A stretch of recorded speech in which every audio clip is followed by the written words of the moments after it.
Hai guys, setelah saya melewati setengah semester pada mata kuliah perencanaan program pelatihan, kali ini saya akan nge-share apa saja sih ilmu yang telah saya dapat selama setengah semester ini, dan akan saya share di sini secara cuma-cuma. Squee. Oke guys, topik pertama yang akan saya bahas adalah daya tahan. Nah, apa sih itu daya tahan? Daya tahan merupakan kemampuan tubuh kita untuk melakukan suatu aktivitas secara lama atau dengan durasi yang panjang tanpa mengalami kelelahan yang berarti, teman-teman. Nah, daya tahan juga memiliki beberapa jenis, teman-teman. Ada 5 jenis daya tahan. Yang pertama itu adalah daya tahan umum. Yang kedua, daya tahan khusus. Yang ketiga, daya tahan otot. Yang keempat, daya tahan kardiovaskular. Dan yang terakhir ada daya tahan aerobik dan anaerobik. Nah teman-teman, daya tahan juga memiliki faktor yang mempengaruhinya. Nah, di mana faktor tersebut merupakan faktor internal dan faktor eksternal. Nah, faktor internal yaitu merupakan faktor yang ada dari dalam diri seseorang itu, teman-teman. Yang pertama itu ada genetiknya, usia, jenis kelamin, dan kondisi psikologis. Sedangkan eksternal itu adalah latihan, nutrisi, istirahat, dan faktor lingkungan, teman-teman. Nah, bagaimana sih cara kita untuk meningkatkan daya tahan tersebut? Nah, teman-teman, ada beberapa cara untuk kita dapat meningkatkan daya tahan kita. Yang pertama itu adalah dengan cara jogging santai selama 20-30 menit atau lebih dengan repetisinya 3 kali sampai 5 kali seminggu. Nah, itu fungsinya untuk otot, paru-paru, dan jantung. Nah, sedangkan yang terkhusus untuk otot yaitu dapat teman-teman lakukan dengan cara melakukan suatu gerakan angkat beban atau suatu gerakan yang fokus terhadap otot dengan repetisi 15 ke atas dengan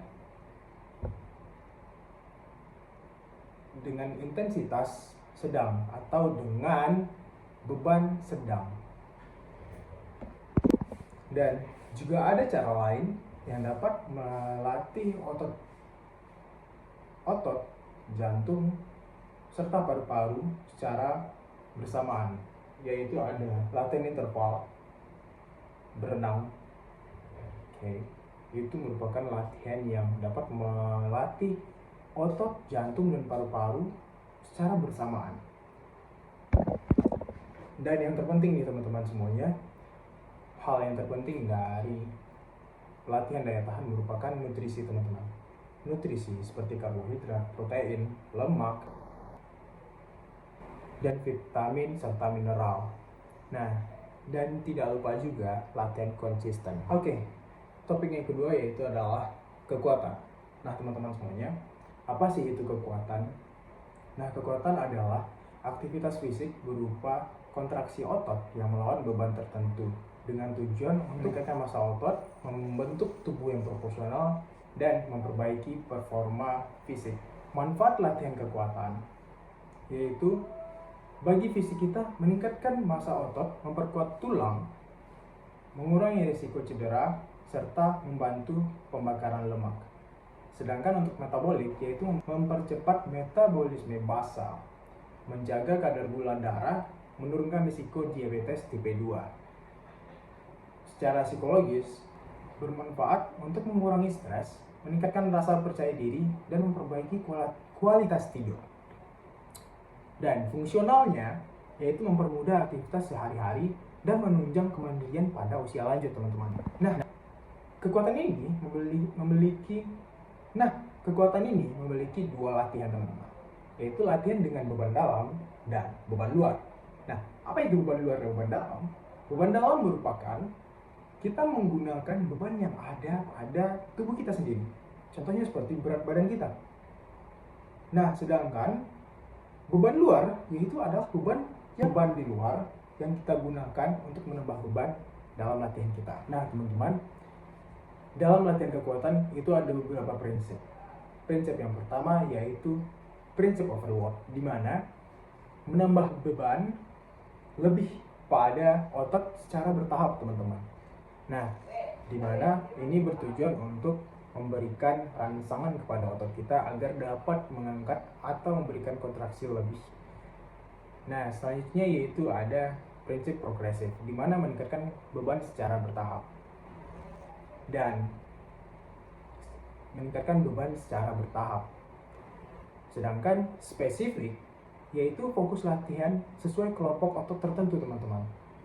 Contohnya seperti teman-teman hanya ingin melatih otot deltoid teman-teman atau otot bahu teman-teman, maka teman-teman cukup melakukan gerakan lateral raise, front raise, dan rear delt.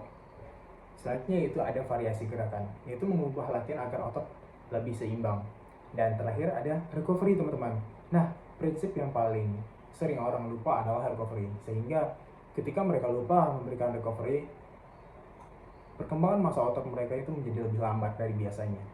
Nah, fungsi recovery tersendiri adalah memberikan waktu istirahat yang cukup untuk pemulihan otot, teman-teman, sehingga otot tersebut dapat lebih cepat untuk meregenerasi selnya. Nah, ketiga yaitu adalah kecepatan. Apa sih kecepatan itu, teman-teman? Nah, kecepatan itu adalah kemampuan seseorang untuk melakukan perpindahan dari suatu tempat ke tempat yang lain atau melakukan suatu gerakan dalam waktu sesingkat-singkatnya, teman-teman. Contohnya bisa kita lihat pada olahraga boxing, di mana kecepatan, kekuatan, dan kelincahan sangat dibutuhkan di sana. Namun kita sekarang fokus pada kecepatan. Pada boxing, teman-teman semuanya, jika kita tidak cepat, maka lawan akan lebih dulu memukul kita. Sedangkan kalau kita cepat, kita dapat memukul lawan terlebih dahulu. Atau sebaliknya ketika kita melakukan defense. Jika kita lebih lambat, maka kita akan terkena pukulan dari lawan. Sedangkan kalau kita lebih cepat dalam melakukan defense, maka kita akan terhindar dari pukulan lawan. Nah, apa sih daya tahan kecepatan? Yaitu kemampuan otot atau sistem energi tubuh untuk bekerja dalam jangka waktu tertentu tanpa penurunan signifikan performanya, teman-teman.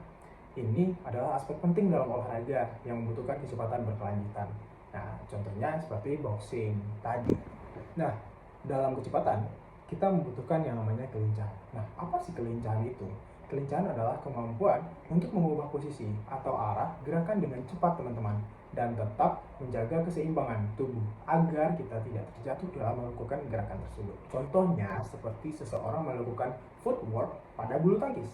Nah, teman-teman, pada saat kita melakukan gerakan footwork ini, yang itu dibutuhkan yang namanya kelincahan, di mana kelincahan ini berfungsi sebagai penjaga keseimbangan kita di saat melakukan perpindahan dari suatu posisi ke posisi lain, sehingga tidak akan terjadi jatuh atau cedera. Nah, teman-teman, apa sih faktor yang mempengaruhi kecepatan serta kelincahan seseorang? Yang pertama itu ada gen, yang kedua itu ada waktu reaksi, dan yang ketiga yaitu ada teknik gerakan ketika melakukan perpindahan posisi tersebut. Dan yang keempat adalah konsentrasi, serta yang terakhir itu adalah elastisitas otot, teman-teman. Nah, ketika elastisitas otot seseorang itu bagus dan baik, maka dia akan mudah dalam melakukan suatu kecepatan atau kelincahan. Nah, apa saja sih bentuk-bentuk latihan kecepatan? Yang pertama itu adalah lari sprint berulang dengan fokus pada jarak pendek dan kecepatan maksimal, teman-teman. Selanjutnya itu ada latihan plyometrik, berupa latihan lompatan yang memperkuat dan meningkatkan kontraksi otot kaki. Nah, latihan itu berfokus pada otot-otot kaki, teman-teman. Dan selanjutnya yaitu ada latihan split squat jump, di mana latihan ini menggabungkan squat dengan lompatan berpindah tempat untuk meningkatkan kecepatan dan kekuatan kaki. Nah, teman-teman semuanya, sampai kita pada topik keempat, yaitu kelentukan atau kelenturan. Nah, apa sih itu kelentukan? Nah, teman-teman, kelentukan adalah kemampuan sendi kita untuk bergerak dengan ruang gerak maksimal tanpa cedera. Penting untuk menunjang performa atlet dan aktivitas kita sehari-hari.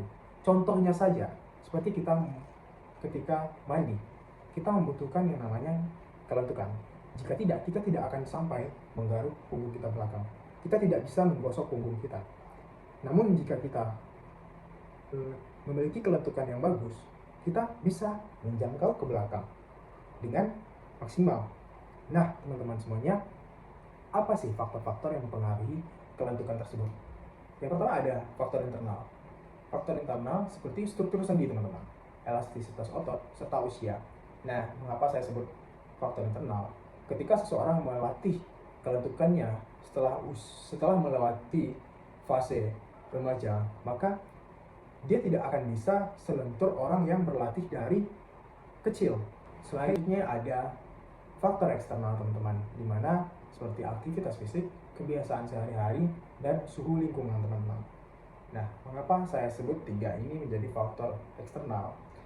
Karena aktivitas fisik seseorang, ketika dia sering melakukan gerakan yang membutuhkan kelentukan dan kelenturan dari dia kecil, maka sampai dia tua dia akan tetap memiliki kelentukan tersebut atau memiliki kelentukan tersebut. Misalnya itu ada manfaat latihan kelentukan, teman-teman. Apa sih manfaat dari latihan kelentukan? Manfaatnya adalah meningkatkan ruang gerak sendi, mengurangi risiko cedera otot, cedera sendi, dan memperbaiki teknik gerakan olahraga, teman-teman, serta memperbaiki postur tubuh kita yang awalnya dari kita bungkuk bisa menjadi tegak. Oke, di situ karena itulah kita membutuhkan latihan kelentukan. Nah, dan latihan kelentukan ini dapat mendukung pemulihan otot setelah latihan.